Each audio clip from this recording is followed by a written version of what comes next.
Zoom with me is someone incredibly important, and this is a conversation that needs to be had. Dr. Didi Claasen, she is a vet, and she is part of the team on rabies for Afrivet. Welcome to the show. Thanks, Danny. Thanks for having me.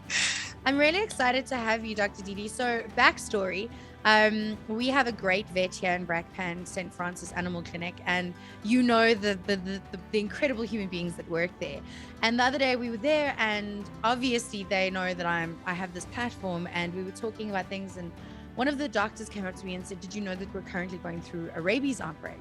And I was like, "Yeah, no, I thought we'd eradicated it."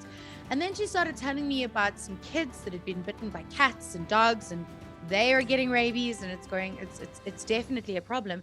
And how a lot of the dogs are being transported and they're coming into Gauteng, and if our dogs aren't vaccinated, and it's a big deal.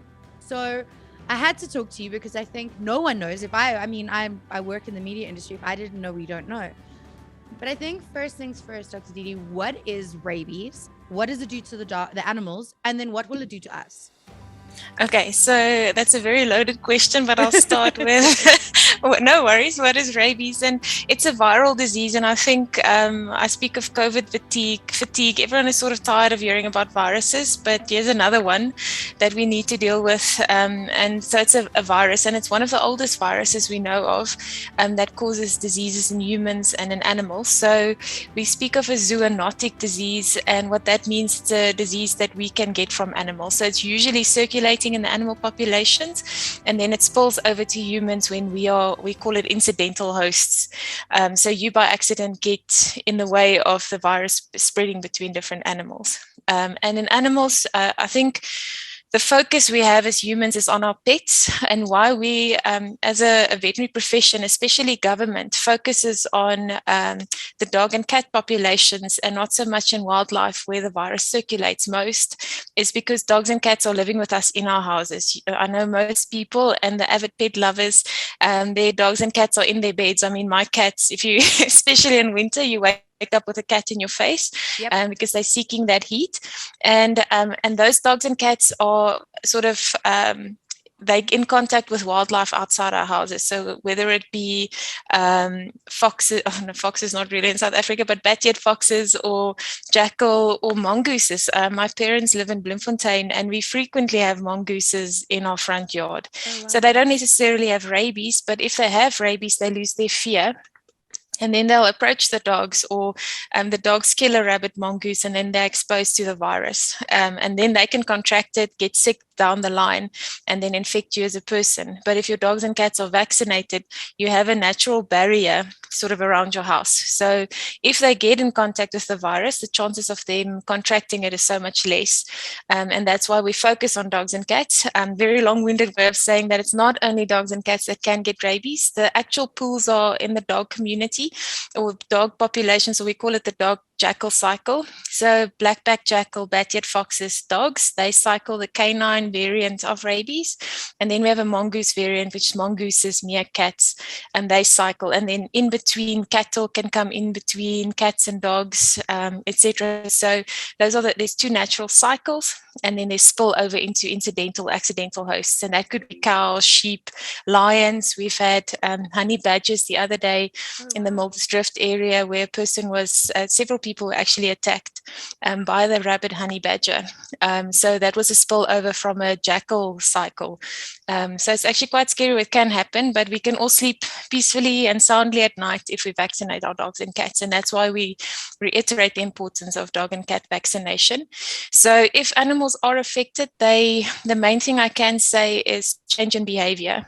People always say wild animals become tame and tame animals become wild. I don't like that, because you can have a Labrador that starts attacking you ferociously. Yes, that's a tame animal that becomes wild. But if you have a ferocious Doberman that you have as a security dog, and it will kill anything on sight that enters the property, and that dog suddenly starts wagging its tail and licking you in the face, that's change behavior. And because there is a dumb form for rabies. So we have the furious form that everyone knows. That's that dog, or almost like zombie movies, yes. That attacks you. That's a picture we have of rabies. But there's a dumb form where they actually become quite docile and then either lick you or they will be playful and then nip at you. And if they break skin, you can get the virus because it's transmitted in the saliva. It's a very, very clever organism, and it's the oldest virus, one of the oldest viruses for a reason. It's good at spreading and maintaining surviving in hosts as it goes. So all animals and people that contract rabies, if you start showing symptoms, you are going to die. And that's why it's so important that we prevent before you start showing symptoms. I see your face, it's really scary. A handful of people have survived, and calling it survival is not really true because there are some deficits. It's the disease that you will trifle with. So change behavior is the main thing. So that's the photo of the kudu coming into the kitchen or the mongoose approaching you. It's not that they're becoming tame, they're just losing their fear of man completely. And then they'll approach you, and then if you approach them and they bite you or you have saliva contact, you can contract the disease. And the same with your dog and cat. If you get saliva contact or you in the middle of this fight between a dog and a mongoose, you can also get bitten. So that's why there's certain, but we'll discuss it, ways what you can do when you do get exposed. But that's the main thing. In dogs or in animals, it's change in behavior. And in humans, there's a whole list of symptoms that you can look out for. But we always say rabies can look like anything. So we always have it on our list of possibilities if we see sick animals, especially if they're showing neurological symptoms in people as well. So that's why I say it's a very loaded question. No, this was a great answer. I'm sorry that I put you on the spot straight off the No, bat, not at all. I also have no idea, like I have no idea about this. So when I was at the vet, they were talking about an outbreak. And I've got some stuff open in front of me from 2022 and 2021. And I mean, it's not that much. But now from what you're saying, an outbreak for rabies could be what, 10, 20, 30 dogs, right? We deem one positive dog as an outbreak. Oh, because wow. Because I see them, I always explain it as it's like leaving a loaded gun in a kindergarten. No one does that because a dog can bite 3 to 4 people, then it's 3 to 4 people that can potentially die of rabies. So every dog that's positive for rabies is deemed an outbreak. And to give you an example of what's going on in the Eastern Cape, where we're now having one of the biggest outbreaks in South African history of rabies, they've submitted 800 case samples, of which about 500 tested positive last year. So 500 positive dogs, can you imagine? And those are the dogs that are reported. We can only report unreported cases, and to report a case, the brain of the animal should have been taken out and we should have tested to see if it was rabies, in fact rabies. So a lot of the animals aren't reported, and at this stage there's so many cases that they don't submit all suspect cases anymore. They just deem them as positive and then continue with the protocol as if positive. So if you can just think of the severity, if we see one dog as an outbreak, imagine what we are all feeling if it's 500 dogs within a year. This year already, I think we're standing at over 300 positive dogs in the Eastern Cape. So no, it's really scary what's going on at the moment, and why we're so petrified with the lack of media coverage that the disease is currently getting. Dr. Didi, how quickly does it spread? Because you're talking about one dog is an outbreak. What is the lifespan of the virus, and how does it spread? Okay, so that's a very, very good question. We're seeing different things. So historically, let's say, for example, you're a farmer in the Free State and a mongoose becomes rabid and it bites a cow. There's usually just the mongoose dies. It might circulate to other mongooses in that time frame. So those mongooses will spread the disease in other directions. But one mongoose might affect one cow or 2 or 3 cows in a herd, and then it dies out. So the mongoose strain is a lot more tame than the dog variant. And the dog variant is what we're seeing now in the Eastern Cape, where literally within a suburb, the dogs are affecting each other through the fences. So we call it fence rabies, where the dog will get bitten and then they start fighting with the dogs next door through the fence. So within days. And how the virus transmission works is the rabbit animal bites the next victim, let's call them that, whether it's a dog or a human. If they bite you on the big toe, the virus needs to get into the nerve and then travel with the nerve up to the brain. So that can take months. Whereas if you're bitten in your finger, it goes a bit quicker. And if you're bitten in the face, it can be as short as a week from you being bitten to showing symptoms and then dying. And then from showing symptoms, it can take 10 days before you die. And in that 10 days, usually they die within 2 to 3 days, but in that 10 days, they can affect other animals. So this dog now bites the other dog in the face through the fence because they're now fighting through the fence. And then it spreads very quickly to the brain. Then that dog becomes rabid, fights with the next dog through the fence, and you can affect a whole suburb very, very quickly. So it depends on where you are. If there are hosts that they can attack, then it can happen, and depending on where they're bitten. So typically what we see in cattle, for example, if a jackal or a mongoose attacks a herd, then you'll have a few cases over this period of 2 weeks. They just pop up. Because they're bitten in their legs or in their nose, etc. And then it sort of dies down. But what's happening in the Eastern Cape at this moment is dog to dog to dog to dog, literally fence to fence spreading of the disease. And if those animals were vaccinated, it wouldn't have been an issue. But now, because of COVID and economy, etc., people have not been to the vet. They don't vaccinate their pets, and it's technically not an excuse. And I say this not as an accusation, but the government provides these vaccinations for free. Or free of charge. So you can go to your state vet or state vet offices and they can vaccinate your pet for rabies. They won't do the 5-in-1. That is not a controlled disease. But your cats and dogs, you can take to the state veterinary offices and they can vaccinate your pets for free. So if you do not have the financial means to go to the private vet, you can do it through the state vet.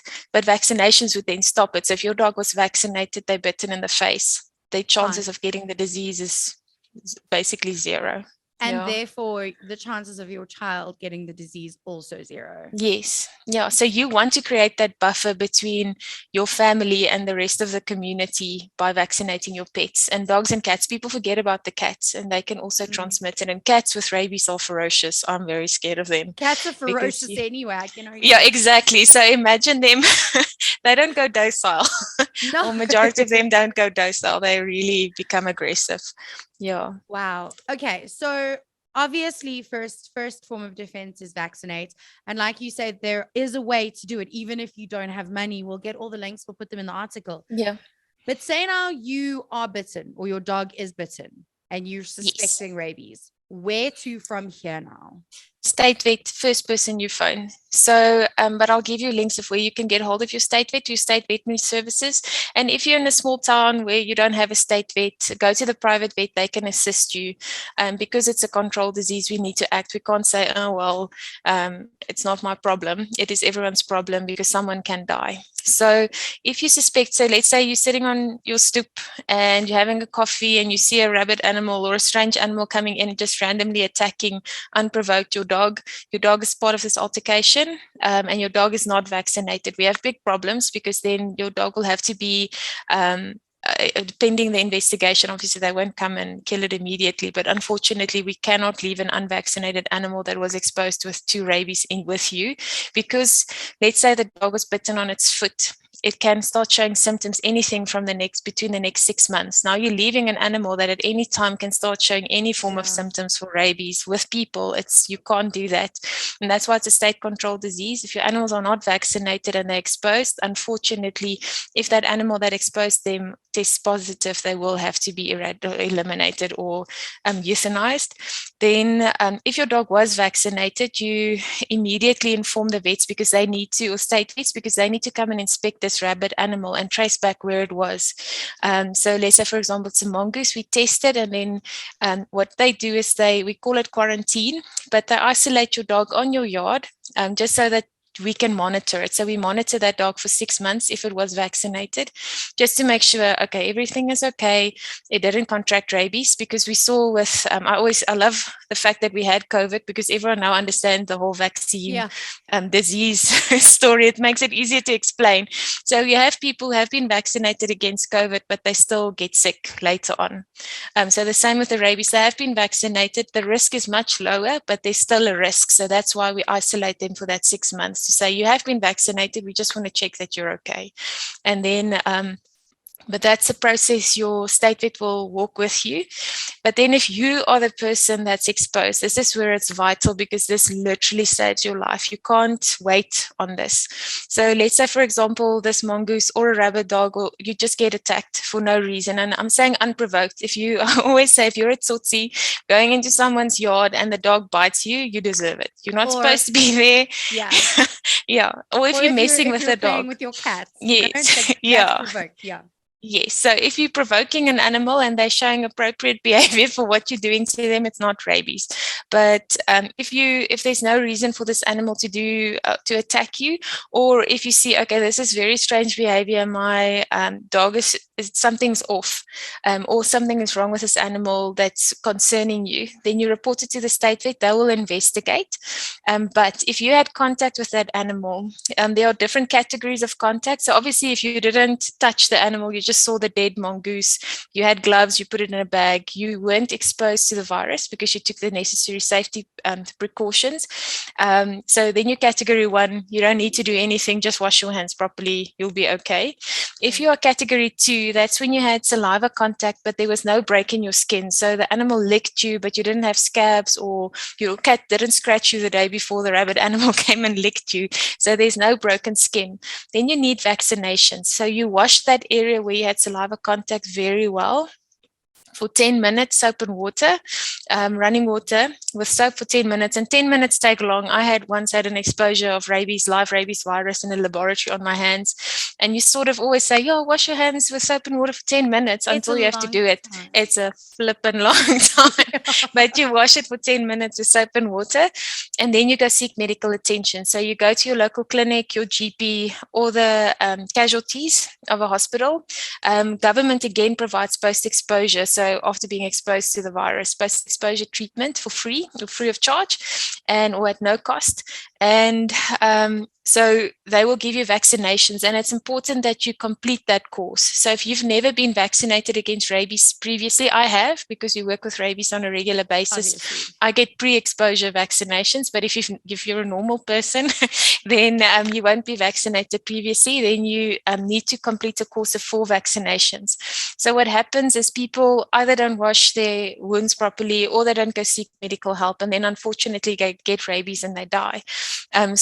Or they will go for 1 or 2 vaccinations and not complete the course and stop. So it's important to go seek medical advice. Tell them we've had very strange behavior. That I've spoken to the state vet. The state vet usually also follows up to make sure that you get your post-exposure with the Department of Health, and then you've complete that course. The more important one is when there's a break in skin. So there's a bite wound or a scratch. Cats scratch, and then there's saliva that drips from their mouth onto their nails. So when they scratch you, that virus can get into your wound. So that one, definitely running water. I know it sounds horrible. I always say, even if it's gushing blood, you take it 10 minutes, running water and soap. You want to dilute that virus in your skin, that you want to wash out what's in there. And then you go to the clinic and you tell them, I've been bitten, and they need to give you immunoglobulin. So us previously vaccinated people, we donate immunoglobulins, and then they have sort of artificially, they generated in horses. It's not human antibodies, but that still works. That's going to save your life. They inject that into the area where you were bitten or scratched to make sure that those antibodies bind with the virus to decrease your risk, and you get the vaccinations on top. And this combination of washing the wound and seeking medical attention, getting the treatment you need, depending on what category of exposure you had, is what's going to save your life. So it's really important that people don't just leave it be for weeks. You need to act on the day that you were bitten. It just increases your chances of surviving. And there's no reason. We always say it's 100% fatal, but 100% preventable disease. So people who are dying shouldn't be dying. And I mean, this year alone, we've already lost 13 people to rabies that we know of, and it's not okay. No. Yeah. Last question, Dr. Didi. So for people in Gauteng that are listening to this and they're like, yeah, it's in the Eastern Cape, it's fine, you guys will deal with it, it's never going to come here. I feel like I don't believe that that's true. After talking to you, if this continues, when would we see this in Gauteng? Because I feel like this is going to just I always laugh at the Gauteng people because we get rabies scares often. What people forget on the outskirts of our suburban concrete jungle is that we have Mulder's drift. We have Yeah. jackal outbreaks there. Often last year we had the honey badger case where 3 people were bitten by the rabid honey badger, and that was in Mulder's drift. That's in Gauteng. So that's our wildlife component in Gauteng. And what happened in Cape Town is historically Cape Town never had dog rabies. They had bat-eared foxes with rabies, or they'll have the odd aardwolf, etc. And last year they had 2 dog cases that were imported from the Eastern Cape. So what happens is people go to the Eastern Cape on holiday, they see a cute little dog, and they pick it up and they bring it with them back home. And we all love pets. We see the poor struggling puppy next to the road. You feel sorry for it. You pick it up, or you buy a puppy and you don't know that it's already incubating rabies. Because in the Eastern Cape at the moment, and in the KwaZulu-Natal also has a big outbreak. They sort of, our province, we're like, oh, KwaZulu-Natal has rabies. It's really bad in KwaZulu-Natal. And these are our holiday provinces. You go to the Wild Coast, or you quickly go to Durban for a holiday, and then you bring back. So we usually see random suspect cases and sometimes positive cases after holiday periods where people bring the animals back. And that's one of my biggest fears. So if your dogs you don't know what your neighbor is doing. So vaccinate your dogs and cats so that if they import rabies from other provinces, it could be from the Free State where someone just brings a dog from a farm. You don't know. So instead of take the guessing out of the game and just vaccinate your dogs and cats, then you can sleep soundly and report cases. So it's important that that animal, the suspect animal for rabies, needs to be investigated as well. Don't just leave it, because then that's also a bit reckless. So, but the main thing is report suspect animals. Make sure your dogs and cats are vaccinated, and if you are exposed, seek the help you need. But first, wash that wound. That's the best thing you can do for you. 10 minutes, soap and water. Yeah. Dr. Didi, where can we find more information? Is there a website that we can go to? Yes, so the government has a really cool website. If you can get to it, it's not very user friendly, and I'm sorry that I'm saying this on air. No, we'll put a link. But I'll give you a link that goes directly to the place you have to be. Then you don't have to guess where to go on the website. If you know what you're looking for, you'll find it. But if you don't know what you're looking for, you might have a bit of a struggle. But the Department of Agriculture, the National Department of Agriculture, the actually Agriculture, Land Reform and Rural Development, but the agricultural component to it, has all the state vet offices of all the provinces available. And then you will have if you go to the Gauteng link, you'll see the Pretoria, the Germiston state vets, and their Randfontein, I think, is the other one. Then you can get their details and find the closest one, and they can assist you. And then obviously look out for the rabies vaccination campaigns, because they regularly have these campaigns where you can take your dogs and cats and have them vaccinated at no cost. Thank you so much. I think last thing, please can you reiterate the importance of vaccinating your dogs and your cats, no matter what?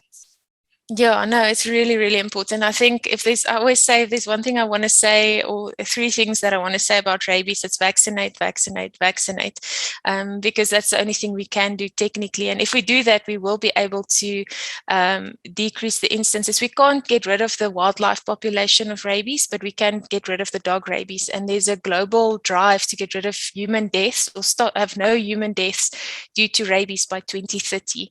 And we have 8 years left to achieve this. And I think we can. We just have to work together, not just the vets blabbing about having your dogs vaccinated and the medical doctor saying, please get the right treatment after being exposed, but the owners of the pets actually doing their part and getting them vaccinated. Yeah. Well, you said we can't really control the wild population, right? It's going to happen. It's the natural flow of things. But if I look at my dogs, which are all lying here right now while I'm doing this, I would absolutely hate for them to suffer like that. I mean, there are TikToks going around with wolves that have it in the States or wherever it is, and it doesn't look fun for the animal. It really doesn't. And I could only imagine it's for the human as well. So I don't there is no point in your life, whether or not you're an animal person or not, like if your dog sleeps outside or inside in your bed, you never want your animal to suffer like that. So I'm going to put all of the links that everyone needs in the bottom of the article and here on the screen. And Dr. Didi, I think you should come back in a couple of weeks and let's do this again, because I think the more we talk about it and the more we push it, the more people are it's going to be top of mind, you know? Yeah, and we definitely can just give updates on the maps of what's happening. So historically, our biggest issue with rabies is towards the eastern parts of the country. So people in the west have become complacent, but then the outbreak in Cape Town just showed us we can't be complacent. No matter where you live in South Africa, the risk is just too high.